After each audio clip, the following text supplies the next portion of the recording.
So you're on Instagram, looking up some news about current events, when suddenly you see someone make a suggestion.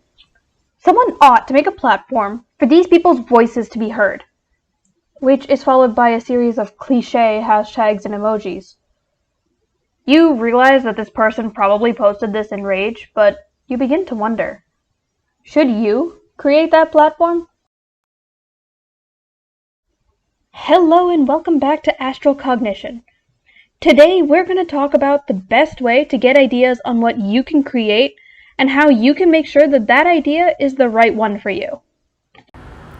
The first thing that we have to talk about is originality. Everyone wants their work to be original. After all, you're a unique individual. So your creative endeavors should be as unique as well. But the human brain doesn't work like that. The brain takes information from the world around you and has it stored in your memories and in your subconscious. Our perception of the world is based on what we've experienced and what are the things we've gone through. You can understand your own perception through your thoughts and through your actions. You're likely to come up with the ideas based on what you've already seen, implemented, or based on what you and people around you are interested in. Thus, none of your ideas will be completely 100% original. There will always be a remix of whatever has already been done. So don't be discouraged if you can't come up with something original. It's okay if your idea is not totally new because nobody's ideas are totally new. There's always somebody or something that has already been thought about, or a similar idea has already been thought about before. Another aspect of idea generation we must discuss is how important it is to find an idea that feels authentic and important to you. Unless their idea resonates with you, nobody should be telling you what to create. You want to feel like you have a purpose when you begin to create something. And that sense of purpose can be a really good motivator for when times get tough. When you genuinely want to create something, you are much less likely to give up on it. You'll always receive hateful and not so useful comments no matter what you do, but if you're genuinely interested in your creation, you'll have a much easier time deflecting those comments than if you're creating it because you're supposed to. It's also been shown that if you're genuinely interested in your creation, like-minded people will flock to you as if your charisma and demeanor will show that you're interested and invested in the endeavor. So you can build a community based on this interest at a much faster pace than if you aren't interested in the project at all. Now, how do we get an idea that is authentic?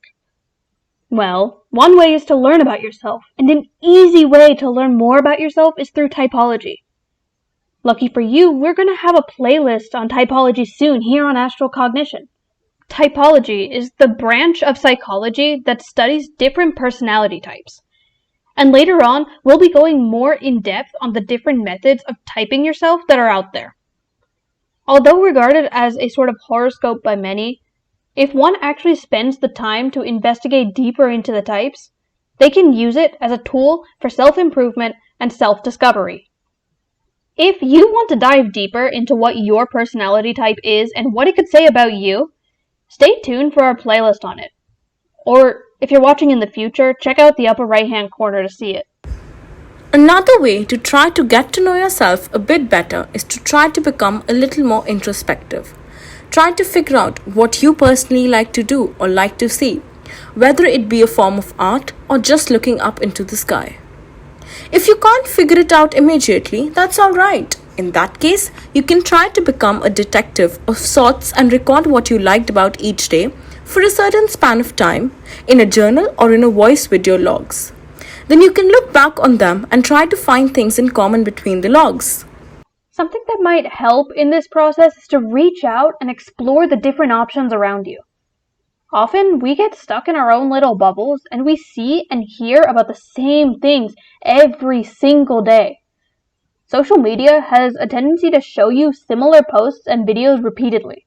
So you never really get out of your comfort zone and you continue scrolling through the site. To combat this, try to get in contact with people you wouldn't normally be in contact with. And don't be afraid to try out new things at home as well. It can be as simple as trying to clean your area more often or as complicated as creating a new recipe. That concludes our take on how you find the right idea. What other tips do you have on generating ideas for creative pursuit? Let us know in the comments below. And if you liked the video, be sure to like it and subscribe if you want to be notified on new videos. And as always, we'll see you in the next one.